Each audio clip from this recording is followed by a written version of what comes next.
The sun carved the sky in streaks of molten gold and hammered iron, pressing its weight on the Texas hill country until the air itself seemed to shimmer with heat.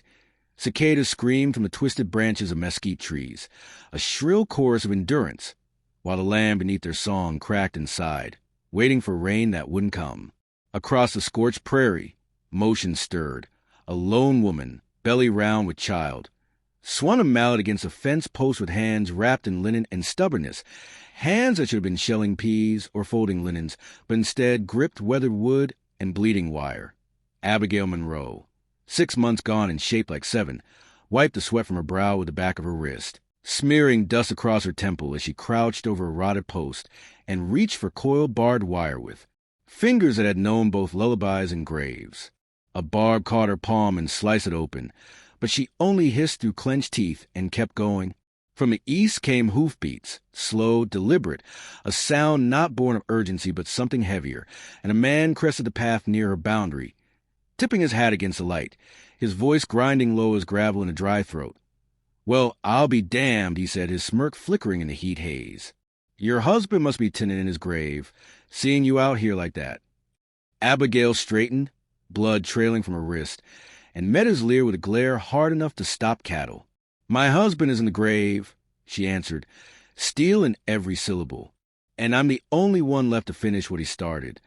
The man spit into the dust, muttered something about cowards who ran from war, and clicked his tongue, eyes still roving over her swollen belly and broken fence.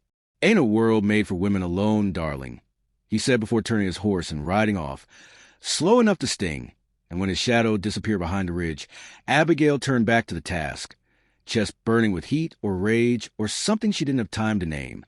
She crouched again, heart hammering against her ribs, and reached for the wire just as her breath caught, her knees gave, and the mallet fell from her grasp. One hand went to her belly, the other to the cut, and the prairie spun around her as sweat stung her eyes and silence crowded her ears, until a shadow fell over her, not the one from before, but someone new, someone quiet. A man approached, tall and lean, the lines of his coat shaped more by work than style, his boots silent in the dust, and when he reached her he said nothing, just set a crate beside her, then a battered toolbox, then a tin canteen that glinted in the dying sun. She blinked up at him, dazed, pain and heat warping the edges of her vision, and when their eyes met, his gray and unblinking, he said only, "Drink." She hesitated, then took the canteen, drank deep, wiped her mouth with the back of her arm. "Who are you?" she asked, but he didn't answer. "You think I need rescuing? You're wrong." He didn't flinch, didn't explain, only nodded toward the fence and the blood and the wire. "You need land," he said. "You need a name on paper that can't be taken. You need someone who knows how to hold the line." Abigail's brow furrowed. "What are you offering?" He didn't blink. "I've got all 3. She stood slowly, wary, hand pressed to her side, fury and fatigue warring inside her. "You don't know me." "I've watched you," he said, calm as the sky before a storm, "long enough to know you don't bend." "You've been watching me?" Her voice rose. "From the ridge. Every day you're out here, doing what 3 men wouldn't. The weight of hunger, grief, sun. And now this man settled over her. Too much to carry, and yet still not enough to break her. You want to buy me?" she demanded. "No," he said. "I want to back you." The wind picked up, lifting dust like old ghosts between them. She looked at her hand, red and raw, then at the snarled wire, then back at him. "What's your name?" "Thomas Delaney." The name struck something. She'd heard it. He was the one who lost his wife and boy 5 years back in the land war. The one who kept himself, owned more acres than anyone west of San Gabriel. "You came all this way to give me your name?" "No," he said. "I came to see if you'd take it." She didn't answer, but she didn't send him away either. The next morning, he arrived again without knocking, without question, and began to work like he belonged to the land and always had. He didn't ask where the tools were, didn't ask what needed fixing. He found the broken board in the cattle pen and replaced them. He braced the leaning fence posts by the west gate. When the sun climbed high, he paused only to drink and returned to work as if every stroke of the hammer was a promise he intended to keep. Abigail watched from the porch, arms folded beneath her belly, the questions on her tongue too heavy to ask. He never entered her house, never ate her food, unless she left it near him, and walked away. Never asked about the baby. Never mentioned her husband's name. But he kept showing up, and the land, once dying, breathed again beneath his hands. In the evenings, when the sky turned copper and the wind softened, she'd find herself near the barn, pretending to organize nails while watching him repair the roof, lantern swinging as he climbed the ladder, hammer in hand, rhythm slow and sure like something holy. He didn't speak, but his labor did, clean, precise, committed. Within a week, the cattle pen stood solid, the roof stopped leaking, and the fences no longer sagged like they'd given up. Still, she didn't trust it. Not yet. One night, as the hills darkened into blue, she walked in while he oiled the hinges on the stable door. "Why are you doing this?" she asked. He paused, finished with a rag, and only then replied, "I can't stand to see good land go to waste." "That's it?" she asked. "That's it?" Her eyes narrowed. "Not because you want something? Not because you pity me?" He looked up, really looked, and shook his head. "You don't need pity. You need things fixed." She almost laughed. Almost. But instead, she turned and walked away, unsettled by the simplicity of it all, by the way he made it feel less like charity, and more like a man staking a claim in soil he respected. The next day, while the sun was still climbing, two riders came up the road and slowed near the front gate, where Tom Delaney was driving a rusted nail into the splintered wood, one leg braced against the post, hammer rising and falling with quiet rhythm. The horses huffed impatient, and their riders dismounted with the swagger of men used to being seen. Curtis Lang, broad-shouldered, leather-faced, the kind of man who measured ownership in acres and opportunity, and beside him his cousin, younger, meaner, all white teeth and mockery waiting to spill out. They stood watching Tom like he didn't belong, like he was a trespasser or worse, and Curtis spit into the dirt before speaking, voice thick with old contempt. "Word is, you're setting up house with a Monroe widow," and Tom didn't look up, just kept hammering, the sound steady and unbothered, until the cousin added, "Funny how a man goes near silent his whole life, then gets talkative under a woman's roof." And still Tom didn't flinch, only wiped his hands on a rag and rose, facing both men with that calm that didn't need to raise his voice to be heard, and said, "I didn't move in." And when Curtis narrowed his eyes and asked, "Then what you doing here?" Tom stepped forward with quiet finality, dust curling at his boots, eyes flat and firm, and answered, "She lost her husband. She's carrying a child. She's working ground half this valley already gave up on." And when Curtis muttered something under his breath, Tom continued, voice low but steady, "I'm not here to buy her. I'm here to help her keep what's worth keeping. If that bothers you, I'll be here tomorrow, too." And he didn't blink when Curtis shifted his weight, uncertain for the first time, and the cousin muttered, "Let's go." And they mounted without another word and rode off, slower than they arrived, dust trailing behind them in silence. From the porch, Abigail had seen everything, one hand resting on the swell of her belly, the other clenched without knowing it, her heart beating too fast, as if it remembered what it was to be defended. That evening, without speaking, she brought him supper in a tin plate, still warm from the fire, and he nodded once, took it gently, and ate beneath the pecan tree with his back to the wind while the sky turned the color of cooled embers. And that night she slept straight through for the first time in weeks, the kind of sleep that comes not from exhaustion, but from the presence of someone who stays. Tom Delaney did not speak much, but the silence around him was shaped by scars that told more than words ever could, scars no one in the valley truly understood, only whispered about, bits and pieces carried like broken glass in the mouths of gossips, who said his wife Lily had signed a deed without knowing the weight of it, who said the ink on that paper had turned their southern pasture into someone else's claim, who said Tom had ridden out to set things right only to return to a sky thick with smoke and a house already gone. They said it was an accident, that maybe a lantern tipped, that maybe Lily had been careless or confused, or maybe Tom had spent too many nights alone in the hills chasing shadows. But Tom knew better. He had seen the footprints, the trail, the matchstick justice that left his wife and son in ashes, and that knowing hollowed him. He did not bury them in the churchyard with headstones and lilies. He carried what was left of the ridge and laid them beneath the cottonwood she loved, built a low stone wall to keep out the wind, left no names, no dates, only the broken iron hinge in their front door set in the dirt like a final sentence, and after that he disappeared into silence, Sold off half his land not for coin but for solitude. Kept a high ridge and built a cabin with no porch. Answered no letters, no voices, no knocks until her. He had seen Abigail Monroe before, not close enough to speak. Only far enough to see the shape of someone drowning slow in dry soil.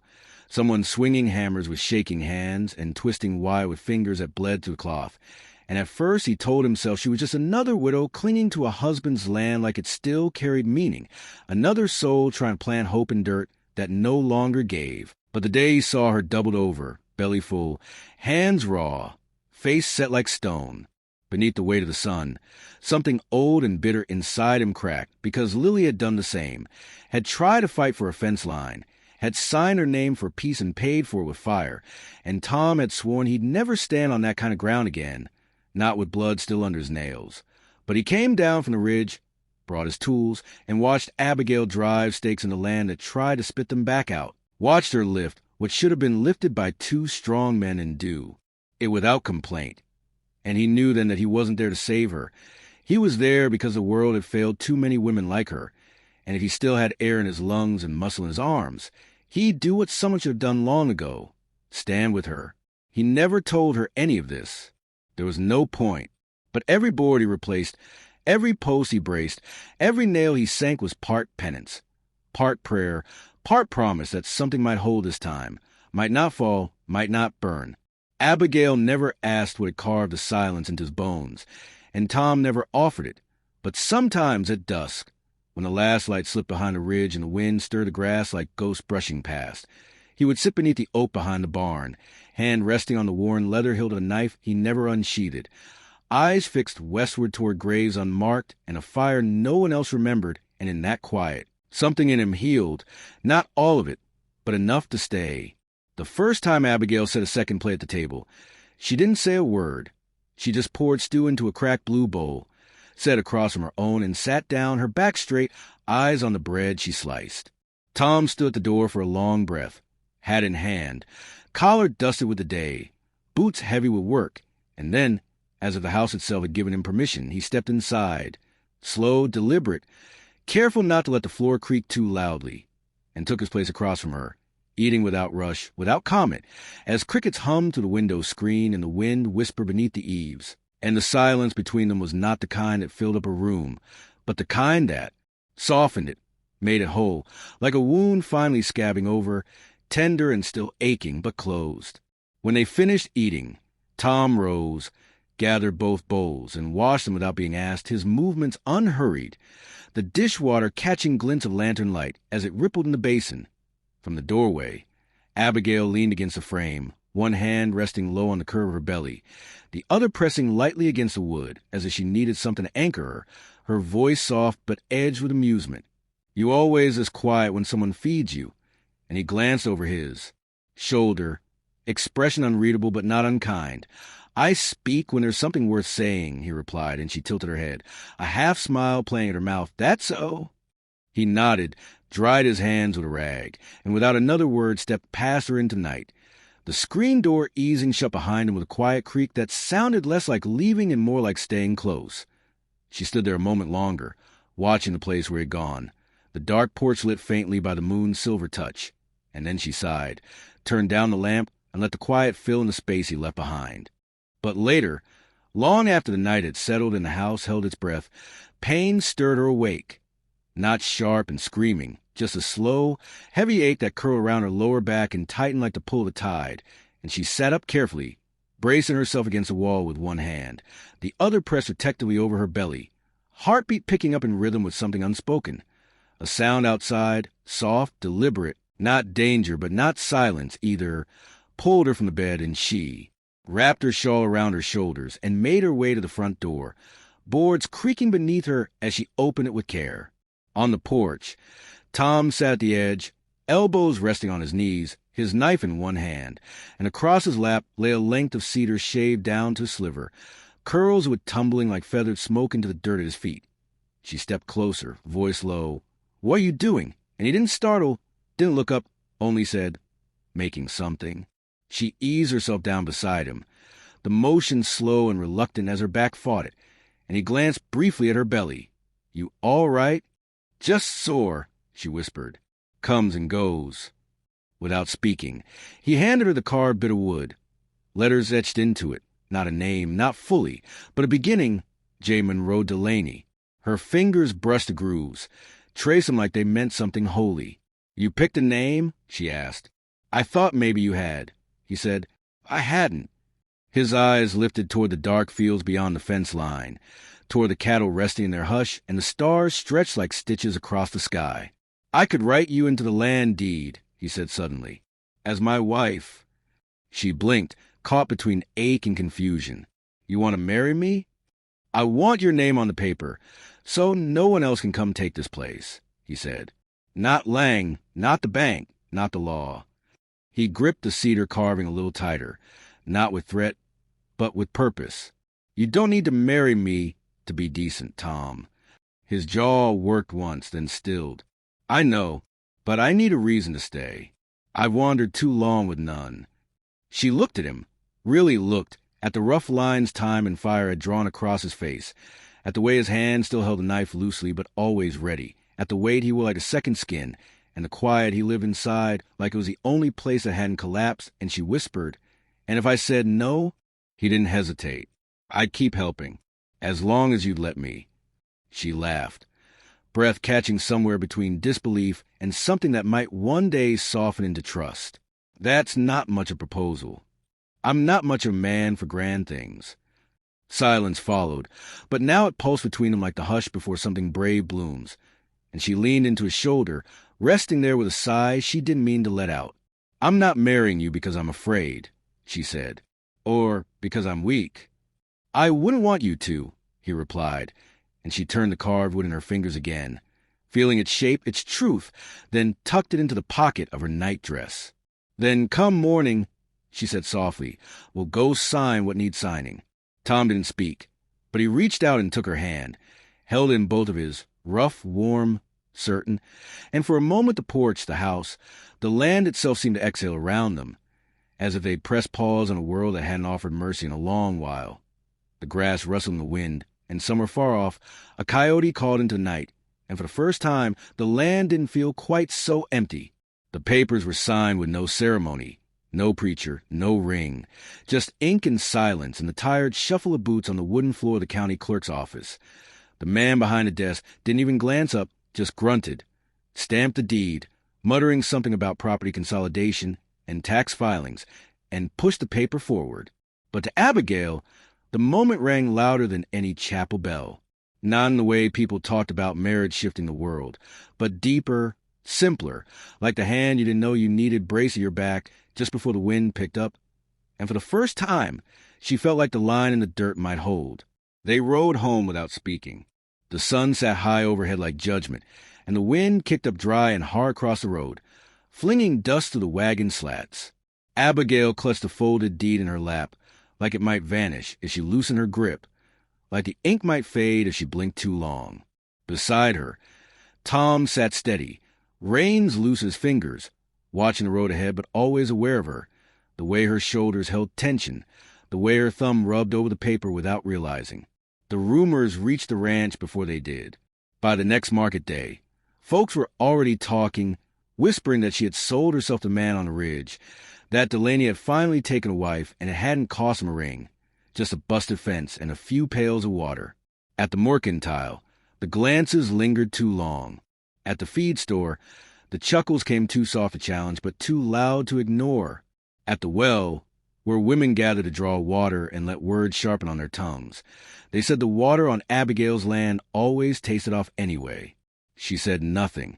Tom said less. But the silence between them didn't grow heavy. It thickened, like good hide cured in sun, becoming a kind of shield. Nights passed in quiet routine. Her cooking, his repairing, the creak of a house settling into the shape of two people trying. The baby kicked more now. She swore he knew his father's footsteps, even if the name didn't match the blood. Then came the rock, just after sundown. It shattered the bottom pane of the front window, spraying glass like ice across the floor. Abigail screamed, hands flying to her belly. The baby jolted inside her, startled. She stumbled to the door, breath short, heart a hammer. Laughter rang out, Three boys, drunk on heat and bad ideas, stood at the edge of the yard. One was Lang's nephew, one the butcher's second son. The third she didn't know, but his hand still held a rock. Then Tom stepped from the barn, slow like the storm that waits before it breaks. Sleeves rolled, boots silent, a rifle in his hands, not raised, not loaded, just held like it belonged there, part of him, the way quiet belonged to him. The boys stilled. The one with the rock let it fall. Tom didn't say a word. He didn't need to. His eyes held steady, iron in them, not anger, not fear, just wait, just warning. One of the boys muttered about a joke. Another backed up. Then all three turned and ran, their laughter gone, kicked up dust swallowed by the night. Abigail watched from the porch, hand on her belly, chest tight. But it wasn't fear blooming in her ribs. Not this time. It was pride. That night. She found him by the front door, sitting in the old wooden chair with the rifle across his knees, eyes trained on the horizon like something might still come. She stepped out, shawl wrapped tight, the air cooling fast around them. "You didn't even load the rifle," she said. Tom didn't look away from the dark. Didn't need to. She reached for his free hand, took it in both of hers. "Thank you," she whispered, "for not needing to prove anything, except that you'll still be here tomorrow." He looked up then, face unreadable, but his hand squeezed hers once, firm and sure, and she knew it was enough. The sky turned quick. One moment gold soaked the ridge. The next, a wall of clouds rolled in from the west, thick and low, rumbling like thunder remembered something it forgot to say. Wind whipped the trees. Dust twisted through the yard. The cattle stirred, uneasy. Chickens went silent. Inside the house, Abigail gripped the edge of the kitchen table, her breath catching. Pain lanced across her back, then wrapped around her like a fist made of iron. She doubled over with a sound that wasn't quite a scream. It wasn't the first ache that week, but this one didn't pass. It held on. She called for Tom, but the wind stole her voice. Another contraction hit, faster, meaner. She dropped to her knees, hands shaking. "Not yet," she gasped.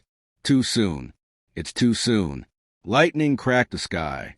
Thunder followed like judgment, rattling the walls. Then the door slammed open. Tom, drenched from rain, eyes sweeping the room. Coat gone, hands already moving. No questions, just motion. He dropped to the floor beside her, checked her pulse, cradled her shoulders. "It's early," she whispered. "I know," he said, already laying blankets, lighting lamps, building something steady out of chaos. "There's no doctor." Tom met her gaze with that calm that never cracked. "Then we do this here." He moved like a man who had built things before, who had rebuilt things that didn't want to be whole again. He helped her lean back against pillows, rolled quilts around her, lit lanterns, cursed the fire that had gone out, but made do with the heat of urgency. Rain battered the windows. Wind screamed through the eaves. Her cries rose in waves, ragged and raw. "I can't," she sobbed. "I can't do this alone." "You're not alone," he said, voice steady. And then he did something she hadn't known he could. He spoke more than a sentence. "You breathe with me. In. Out. Like this. You hold on. Don't let go." He moved behind her, settled against the wall, arms wrapped around her from behind like a brace, like a promise. She leaned into him, all pain and pressure. The storm outside, nothing compared to the one inside her. And in that room, with rain screaming against the roof and the world crashing down in thunder, she held on to the only thing that hadn't broken,